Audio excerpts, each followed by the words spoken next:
Hello दोस्तों, नमस्कार। मैं हूं अरविंद कुमार और आप देख रहे हैं टीचर्स परीक्षा। दोस्तों, आज के 30 जीके एमसीक्यू बहुत ही इंपॉर्टेंट होने वाले हैं। बायोलॉजी जीके क्वेश्चन होंगे दोस्तों, और उम्मीद है कि एकदम गारंटी है कि आप ऐसा वीडियो नहीं पाए होंगे।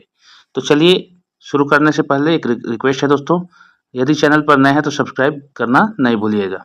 चलिए प्रश्न को शुरू करते हैं। पहला प्रश्न है दोस्तों, कीड़ों के अध्ययन को कहते हैं, क्या कहते हैं दोस्तों? तो कीड़ों के अध्ययन को कहते हैं दोस्तों एंटोमोलॉजी। एंटोमोलॉजी याद रखिएगा, ऑप्शन बी हमारा सही उत्तर हो जाएगा। अगला प्रश्न है, तितलियों का अध्ययन कहलाता है। दोस्तों, तितलियों के अध्ययन को, जिसमें तितलियों के बारे में अध्ययन किया जाता है, उसे क्या कहते हैं? तो उसे कहते हैं लेपिडेटे, दिया है लेपिडेटेरियोलॉजी। लेपिडेटेरियोलॉजी, ध्यान से देखिएगा दोस्तों, ऑप्शन सी यहाँ राइट आंसर हो जाएगा। दिया है कि आर्थियोलॉजी में किसका अध्ययन किया जाता है? तो दोस्तों, पक्षियों का अध्ययन किया जाता है। पक्षियों का अध्ययन किया जाता है, तो ऑप्शन ए यहाँ राइट आंसर हो जाएगा दोस्तों। हिस्टोलॉजी किससे संबंधित है दोस्तों? तो हिस्टोलॉजी जो है उत्तक के अध्ययन से संबंधित है। उत्तक क्या होता है दोस्तों? कोशिकाओं के मिलने से उत्तक बनता है, तो ऑप्शन ए यहाँ राइट आंसर हो जाएगा। हिस्टोलॉजी उत्तक का अध्ययन होता है। घाव का अध्ययन क्या कहलाता है? यदि फोड़ा फुंसी हुआ है तो उसके अध्ययन को, कई प्रकार के घाव होते हैं दोस्तों, तो उसके अध्ययन को कहा जाता है ट्रोमेटोलॉजी। कहा जाता है ट्रोमेटोलॉजी। इंपॉर्टेंट क्वेश्चन है, थोड़ा टेढ़ा रहेगा दोस्तों, लेकिन यूनिक है आपके लिए। ऑप्शन सी हमारा सही उत्तर हो जाएगा। केसर संबंधी रोगों का अध्ययन क्या कहलाता है दोस्तों? तो यहाँ केसर नहीं, कैंसर है, तो कैंसर संबंधी रोगों का अध्ययन क्या कहलाता है दोस्तों? यह कहलाता है ओकोलॉजी। ओकोलॉजी, ऑप्शन सी यहाँ राइट आंसर हो जाएगा। दिया है मोलस्का समुदाय के जंतुओं की कवच का अध्ययन कहलाता है, क्या कहलाता है दोस्तों? तो यह कवच का अध्ययन जो होता है कोंकोलॉजी में होता है। यानी कोंकोलॉजी क्या होता है? जो मोलस्का समुदाय के जंतुओं के कवच का अध्ययन किया जाता है, कोंकोलॉजी उस अध्ययन को कहते हैं। ऑप्शन बी हमारा राइट आंसर हो जाएगा। वंशागति के नियमों के अध्ययन को कहते हैं, क्या कहते हैं? अनुवांशिकी। ये सभी जानते होंगे, अनुवांशिकी। दोस्तों, डाउट हो तो पीछे वाले क्वेश्चन में तो आप जाके वहां वीडियो को पॉज करके आप वहां जाकर देख सकते हैं। ऑप्शन बी यहाँ राइट आंसर हो जाएगा। अगला सवाल है, मनुष्य के वातावरण को सुधारने से नस्ल सुधारना कहते हैं, तो उसमें क्या होता है दोस्तों? तो उसमें यूथेनिक्स कहते हैं उसको। नस्ल सुधारने को यूथेनिक्स कहते हैं, तो ऑप्शन बी राइट आंसर हो जाएगा। कीटों से संबंधित जीव विज्ञान की शाखा कहलाती है, यानी कि कीटों का अध्ययन होता है दोस्तों, उस संबंधित शाखा को क्या कहते हैं? तो कहते हैं entomology. Entomology, option A right answer हो जाएगा।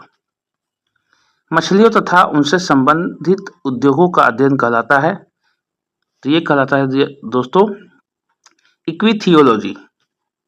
इक्विथियोलॉजी, इक्वेरियम आप समझते हैं, जहां मछलियों को रखा जाता है दोस्तों, पॉन्ड में, आर्टिफिशियल पॉट में रखा जाता है, तो उसको इक्वियोलॉजी बोलते हैं,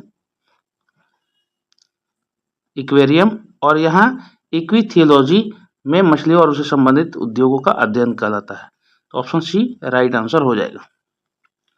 जंतु विज्ञान की वह शाखा जिसके अंतर्गत जंतु की बाह्य आकृति एवं बाह्य संरचना का अध्ययन किया जाता है कहलाती है, क्या कहलाती है? तो मोर्फोलॉजी कहलाती है दोस्तों। मोर्फोलॉजी में जंतु विज्ञान की वह शाखा जिसके अंतर्गत जंतु की बाह्य आकृति एवं बाह्य संरचना का अध्ययन किया जाता है, किसमें? मोर्फोलॉजी में, तो ऑप्शन बी राइट आंसर हो जाएगा। जंतु विज्ञान की वह शाखा जिसके अंतर्गत आनुवंशिकी लक्षणों तथा उनकी वंशागति का अध्ययन किया जाता है कहलाती है, तो जेनेटिक्स कहलाती है दोस्तों, जेनेटिक्स। इसमें अध्ययन होता है क्या क्या, आनुवंशिक लक्षण और उसकी वंशागति का अध्ययन। तो डी ऑप्शन राइट आंसर हो जाएगा। जंतु तथा उसके आसपास के वातावरण संबंधी अध्ययन को कहते हैं, क्या कहते हैं दोस्तों, पारिस्थितिकी कहते हैं, पारिस्थितिकी। तो ऑप्शन ए राइट आंसर हो जाएगा। मांसपेशियों का अध्ययन कहते हैं, क्या कहते हैं, तो मोयोलॉजी बोलते हैं दोस्तों। मांसपेशियों के अध्ययन जिस विज्ञान में होता है उसे मोयोलॉजी बोलते हैं। तो ऑप्शन बी राइट आंसर हो जाएगा। अगला सवाल है, जनसंख्या का अध्ययन किया जाता है किसमें दोस्तों, तो किस माध्यम से, तो डेमोग्राफी के माध्यम से जनसंख्या का अध्ययन किया जाता है। उसके डेटा होते हैं और थ्योरी होती है। तो ऑप्शन डी राइट आंसर हो जाएगा। मधुमक्खियों का अध्ययन किया जाता है किसमें, तो दोस्तों मधुमक्खियों का जो अध्ययन किया जाता है उस विज्ञान को हम लोग कहते हैं एपीकल्चर। यानी एपीकल्चर में मधुमक्खियों का अध्ययन किया जाता है, उनके ब्रीड और उनसे फायदे नुकसान को। तो ऑप्शन ए राइट आंसर हो जाएगा। रेशम पालन कहलाता है, रेशम के जो कीट होते हैं उसका पालन होता है दोस्तों, उस पालन को क्या कहते हैं, तो उसको कहते हैं सेरीकल्चर। सेरीकल्चर में रेशम के कीट को पालन करके रेशम उत्पादित किया जाता है। तो ऑप्शन ए राइट आंसर हो जाएगा। रेशम के कीड़े जो होते हैं दोस्तों, रेशम के कीड़े वो शहतूत की पत्तियों को खाते हैं। चलिए आगे बढ़ते हैं। अगला सवाल है, विज्ञान की वह शाखा न्यूरोलॉजी से कौन सा अंग का अध्ययन किया जाता है, तो दोस्तों स्नायु तंत्र का अध्ययन किया जाता है। ऑप्शन ए राइट आंसर हो जाएगा। पीडियाट्रिक्स निम्न में से किसके अध्ययन से संबंधित है, यानी संबंध रखता है दोस्तों, तो पीडियाट्रिक्स जो होता है दोस्तों वह है शिशु रोग से संबंधित है। पीडियाट्रिक्स याद रखिएगा, ऑप्शन सी राइट आंसर हो जाएगा। आनुवांशिकता के नियम का जन्मदाता है कौन है दोस्तों, तो जन्मदाता है मेंडल, ग्रेगर जॉन मेंडल। तो ऑप्शन यहां पर ऑप्शन सी राइट आंसर हो जाएगा। टिश्यू कल्चर किसके अध्ययन के लिए संबंधित है, तो दोस्तों टिश्यू कल्चर जो है आनुवांशिकी के लिए संबंधित है, आनुवांशिकी के लिए संबंधित है tissue culture. Option D right answer हो जाएगा। प्राकृतिक वर्णवाद से संबंधित था, क्या था, तो दोस्तों चार्ल्स डार्विन का सिद्धांत जो था वह प्राकृतिक वर्णवाद से संबंधित था, यानी कि जो वैज्ञानिक है ये उससे संबंधित है। ऑप्शन ए राइट आंसर हो जाएगा। डीएनए संश्लेषण का प्रतिपादन किसने किया था दोस्तों, तो कोनबर्ग ने किया था। डीएनए संश्लेषण का प्रतिपादन कोनबर्ग। ऑप्शन बी सही उत्तर हो जाएगा। जीवाणु की खोज किसने की थी दोस्तों, तो लिवेन हॉक ने की थी, Leeuwenhoek. Option B right answer हो जाएगा। स्टेथोस्कोप का आविष्कार किसने किया था दोस्तों, तो लेनेक ने स्टेथोस्कोप का आविष्कार किया था। ऑप्शन बी सही उत्तर होगा। हरगोविंद खुराना को किस क्षेत्र में प्रतिष्ठित नोबेल पुरस्कार मिला, तो दोस्तों इनको चिकित्सा विज्ञान में अद्भुत सहयोग के लिए इनको नोबेल पुरस्कार प्राप्त ये किए, यानी इनको दिया गया। ऑप्शन बी राइट आंसर हो जाएगा। एडवर्ड जेनर किस रोग से जुड़े हुए हैं, तो एडवर्ड जेनर चेचक रोग से जुड़े हुए हैं, इन्होंने चेचक के टीके का आविष्कार किया। तो ऑप्शन ए सही उत्तर हो जाएगा।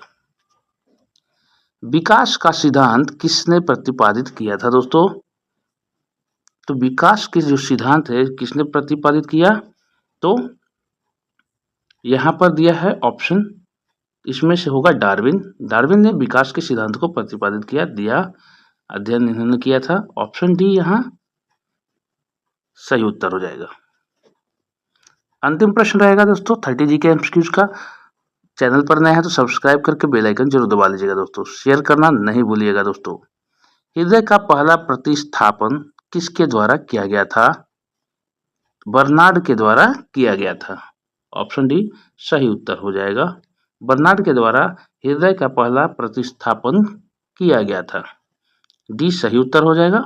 तो ये थे आज के 30 जीके एमसीक्यूज। मिलते हैं अगले वीडियो में। अपना ख्याल रखें, अच्छी पढ़ाई करें और चैनल को सब्सक्राइब जरूर कर दें। चलिए, जय हिंद, जय भारत।